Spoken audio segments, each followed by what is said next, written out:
জীৱনৰ খোলা খিৰিকীৰে জুমি চালে পিছলৈ সকলোৱে দেখা যায়, আনকি নিজৰ ভুলো। অথচ উলটি যোৱাৰ বাট নাই।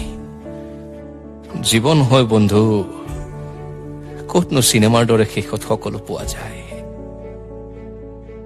আক্ষেপত গৈ মানুহবোৰে কামিজৰ জেপত সংগোপনে কঢ়িয়াই উশাহ এটা ওঠত লৈ কৰবাত ৰৈ যায়।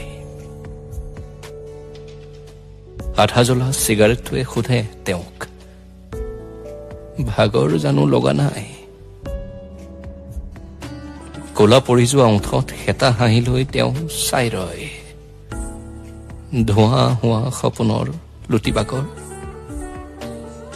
উপেক্ষিত প্ৰশ্নৰ আপেক্ষিক উত্তৰ, জীৱন সপোনৰ চাংঘৰ।